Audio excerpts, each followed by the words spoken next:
So welcome to this video as I have a look at some of the history of the Buckinghamshire market town of Aylesbury. One of the first pieces of history we have of the town is when they discovered a Roman settlement built in the 1st century. The archaeological dig revealed many Roman artifacts. Today, the site on which it stood is a little bit more familiar. Yes, that Roman camp is now a local Sainsbury's. At one time, the building behind me was Aylesbury's jail in the 16th century, and more sinister public hangings took place here in the market square. If you had the money to afford it, you could buy a prime seat on the balcony you can see here, which is now part of the defunct Green Man pub, for a great view of the public executions. These rather ordinary looking gates behind me were once a theatre and venue for gigs, and in the 1970s David Bowie played some of his first ever gigs here, and to commemorate that event the town recently commissioned a statue as a tribute to David Bowie and his early gigs in Aylesbury. This is one of my favourite parts of Aylesbury, the oldest part, just leading down from the church. It's called Temple Square. And at the top of that street, which is called Church Street, not surprisingly, we get the lovely St Mary's Church. We're not sure how old St Mary's Church in Aylesbury is. Some people think it was here in Anglo-Saxon times in the 6th century. And in the vaults, they discovered a wonderful Norman font, which would place it as 11th century. It was smashed, but it's been brought up, and here you can see it repaired, along with other artifacts of the time. So it seems certain the church was here in the 11th century. Looking around here, you can pretty much see the extent of the graveyard as it is today. But it is thought that in the past it was much bigger. In Victorian times, they were doing some work on the water drainage systems, and they found skeletons quite a long way down this street, which you can see here, which obviously led them to believe that the graveyard was much bigger than it is today. Behind me, a statue to a key figure in the history of Aylesbury, the MP John Hamden, who was a leading light in the Civil War in the 1640s, when the country was split and divided between those who supported the King and those who supported the forces of Parliament. John Hamden, like most of Aylesbury, was a strong parliamentarian and fought on the side of Parliament during the Civil War. In the statue you can see he's pointing. He's actually pointing to the village of Great Hamden, where he lived just outside of Aylesbury.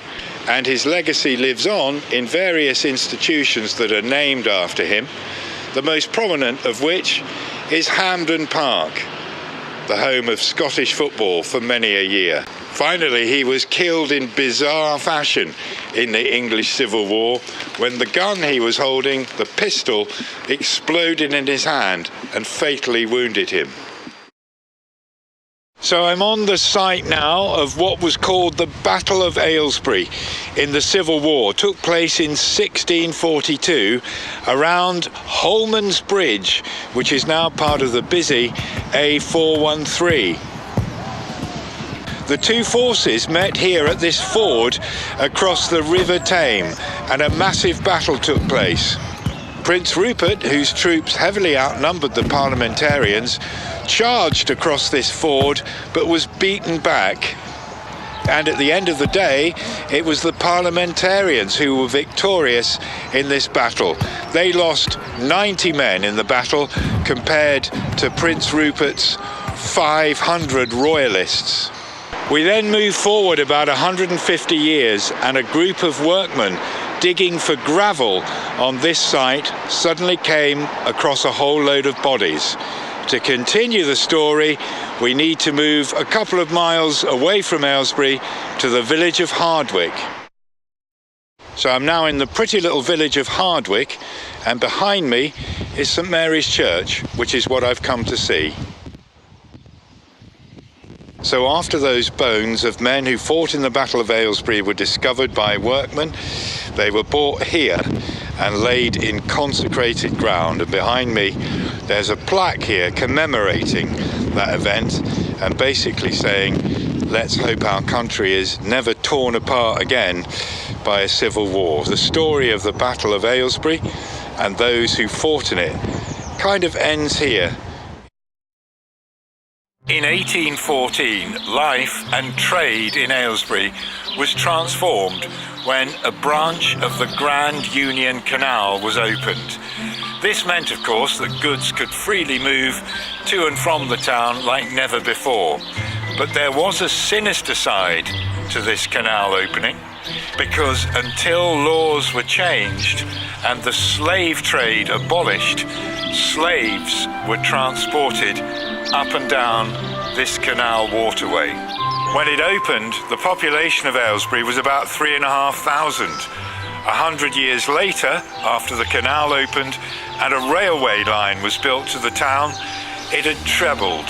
Today, the population of Aylesbury approaches 100,000 people. And while we're down by the canal and the waterway here, might be time to tell you about one of Aylesbury's other famous exports.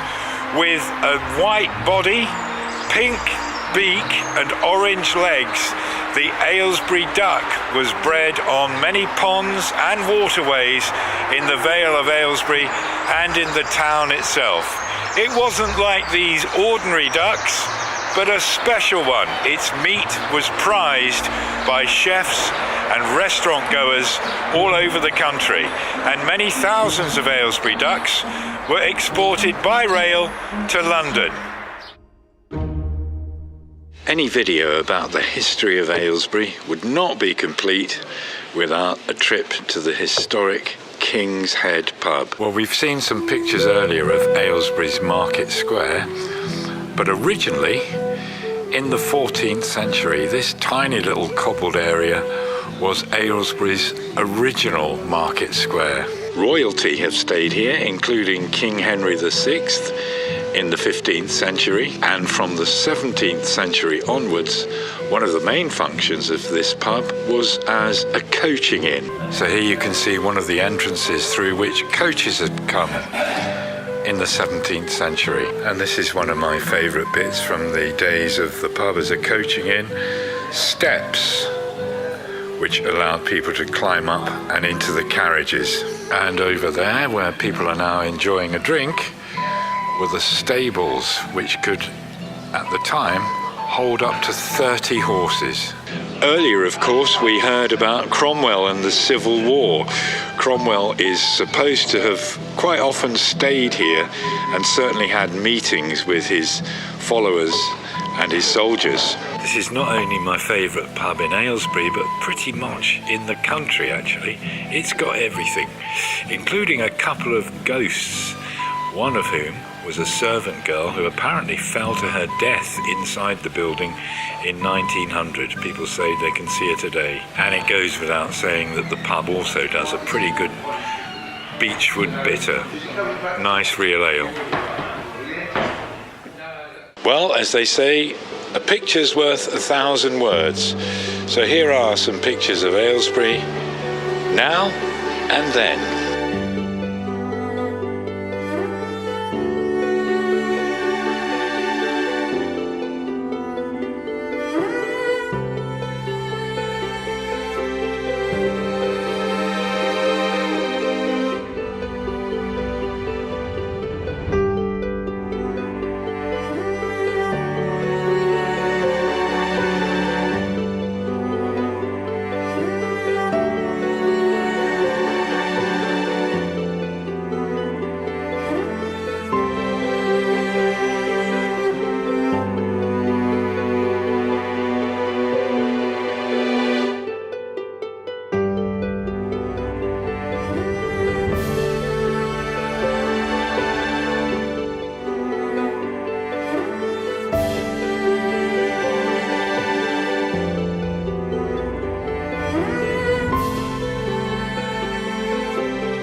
So now, to continue our story of Aylesbury, I've come about 15 miles away, deep in the heart of Buckinghamshire, and from the echo around me, you can probably tell I'm standing underneath a bridge. But why is this bridge significant to Aylesbury? As you can see, it looks a fairly ordinary bridge, but it did become one of the most famous bridges in criminal history in Britain, because it's here on a night in August 1963 that the great train robbers struck. They intercepted a Royal Mail train travelling from Glasgow to London here, stopped the train by wiring up the signal lights with a, believe it or not, 6-volt battery, causing the train to stop. They then attacked and coshed the driver and unloaded over here £2 million worth of banknotes. And we'll pick up the story now and tell you how it's related to Aylesbury in Aylesbury town centre. So you would have expected the train robbers to be tried in Aylesbury Crown Court, which you can see here. The fact is they weren't, because it wasn't big enough. So instead of being tried in the Crown Court, a temporary court was set up in these county offices. And the reason? There were over 250 witnesses, 17 defendants, and over 400 members of the press and media. It was one of the biggest trials that Britain has ever seen, and it wouldn't fit in the Crown Court. The trial was a national sensation, but when it was over, sentencing was carried out in Aylesbury's Crown Court, which you can see here. So as I stand by a little row of cottages built in 1902, when the town of Aylesbury really began to prosper, really, that's it from my history of this Buckinghamshire town. If you've enjoyed this, I hope you'll subscribe to see more of my videos. Until then, that's the end of my look at the history of Aylesbury.